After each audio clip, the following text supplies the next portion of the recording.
A massive study was just released, and the results challenge many of the right-wing talking points we so often hear about the homeless. My name is Brittany Page, and this is the Page Perspective. Before we get started, I want to do some updates. We recently did an interview with United States Congressman Jamal Bowman over on I Doubt It podcast, which you can find anywhere you get podcasts, or on my co-host Jesse Dollamore's YouTube channel. Look out for more interviews. We're working on scheduling those on a continuous basis, and they are always a fun time. As far as this channel here, we finally passed 20,000 subscribers, and I just want to thank you all for your beautiful support and engagement. I appreciate you all, and I'm excited to see where we go from here. So you've heard it before. They chose to live like that. They want to be homeless. They moved to California because it's the best place to be homeless. Maybe you've even said this, and if you have, I invite you to stick around and see if maybe you're gonna change your mind based on the new evidence that we have. Researchers with the University of California, San Francisco have released this report on the California statewide study of people experiencing homelessness. Now, this is the largest representative study done on homelessness in 3 decades. The researchers recruited a representative sample of adults aged 18 and older who were experiencing homelessness in California, and they used mixed methods. This means both surveys and in-depth interviews. 3,200 participants were given questionnaires, while 365 participants participated in the in-depth interviews that they did. Now, in the article, researchers note that California has 12% of the nation's population, but 30% of the nation's homeless population. With such a large population of people experiencing homelessness, the study sought to understand the circumstances surrounding why people experienced homelessness and what we can do about it. So, who are the more than 171,000 people experiencing homelessness in California? Well, according to the research, people who are homeless in California are from California. They did not go to California because it is a more convenient place to be homeless, like we hear every night from Jesse Waters on Fox News. No, 90% of participants lost their last housing in California, and 75% lived in the same exact county as they were when they lost their last housing. So the homeless population in California is aging, with a median age of 47 years old. 35% of the population identified as Latino, while 26% were Black and 12% were Native American or Indigenous identity. The study notes that the majority of the participants had experienced incarceration, trauma, stress, and other difficult life events prior to becoming homeless, which highlights the impact that life events can have on causing homelessness. When we hear these right-wing talking points, they inevitably attempt to shift the conversation to focus on what an individual must have done to cause the situation.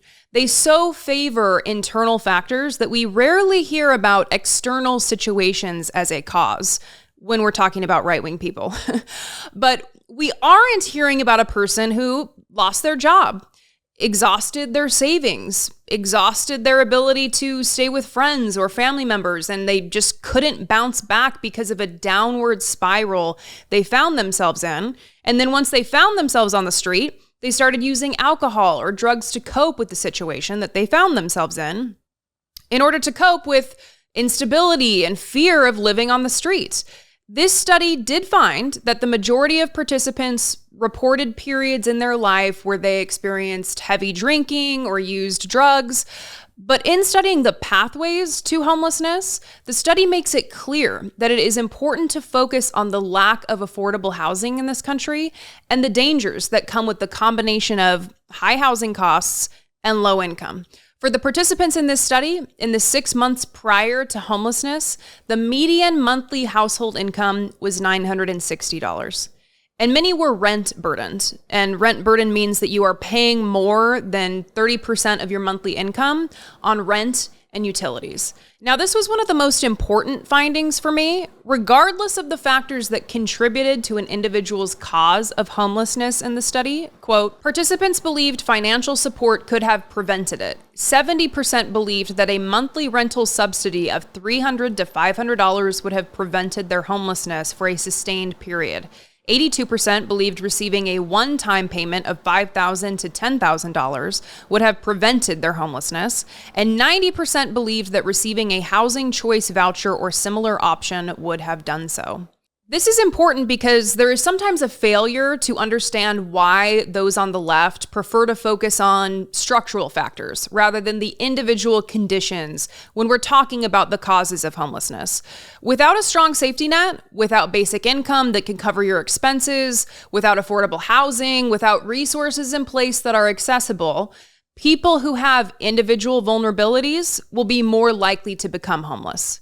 However, if we have a strong safety net, if people have access to basic income that allows them to cover their monthly expenses, if they have access to affordable housing, if they have access to resources, then someone with individual vulnerabilities like a mental health crisis or substance use, they will be less likely to become homeless. It comes back to structural factors, and this study highlights this directly. Quote, only 33 units of housing are affordable and available for every 100 extremely low-income households, those who make less than 30% in the area median income in the United States.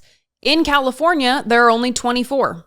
Our safety net is frayed, with only 1 in 4 households who qualify for rental housing subsidies nationwide receiving them, time-limited employment benefits, and other gaps. Thus, in the United States in 2023, many who become homeless do not have significant individual vulnerabilities, but those with individual vulnerabilities are at an even higher risk. So it comes down to money. If you find yourself with a low income or no income and you can't access affordable housing, you will become homeless. You add in other factors like experiencing violence, struggling with substance use, having a mental health crisis, and you are even more likely to become homeless. And this addresses another right-wing propaganda talking point too, because we always hear that people want to be homeless. Well, what did this study find? They want housing. It's just that there are barriers to obtaining it. The biggest cost, nearly 9 in 10, 89% of participants noted housing costs as a barrier to re-entering permanent housing. Other barriers included a lack of necessary documentation, discrimination, prior evictions, poor credit history, challenges associated with physical or behavioral health conditions, and family considerations, such as having enough space for their children, because you can't take your children to shelters oftentimes. So participants said it wouldn't cost much to get them back into housing. 86% thought that a monthly subsidy of $300 to $500 a month would help them re-enter housing, and 95% thought a lump sum payment of $5,000 to $10,000 would help them. 96% thought that a housing choice voucher or similar rental subsidy would help them re-enter housing. So we're hearing solutions in these responses, right? And the solution isn't for people to pull themselves up by their bootstraps. No, the solutions are policy-based, increasing access to affordable housing through things like the low-income housing tax credits and housing choice vouchers, funding for homeless prevention and outreach services, support and funding for harm reduction services, behavioral health services, and strengthening eviction protections. Researchers also highlighted the importance of preventing racial discrimination and enforcing anti-discrimination laws for housing vouchers. This is not a problem without solutions. The solutions are there, but we need to accept the realities illustrated in this research first. Now listen, there's a lot that I can't get to with this study, but I've tried to go over the highlights, the most important and relevant parts. And if you want to read everything, which I recommend that you do, you can check out the description of this video where I link to the study. And I'm so grateful to the researchers doing this important work and sharing it with the world. Let's help get the message out and work to convince the skeptics. Now, I want to end on this. I want to challenge everyone to think about their own misconceptions of people experiencing homelessness. A lot of the arguments that we hear repeated on right-wing news outlets perfectly illustrate what is known as the just world hypothesis. Now, this is an idea that as human beings, we're motivated to believe the world is a place where people get what they deserve and deserve what they get. That good people who make good decisions are rewarded and bad people who make bad decisions are punished. Now, believing in this may protect us from the negative feelings that can come with acknowledging the reality that is a world that is not fair, not just, not predictable, not orderly, because that's scary. But what does it do to our empathy and compassion to believe that everyone who is struggling must have chose it or done something to bring it on themselves? Many people suffering right now did everything right and still found themselves struggling at the bottom. It could be me, it could be you.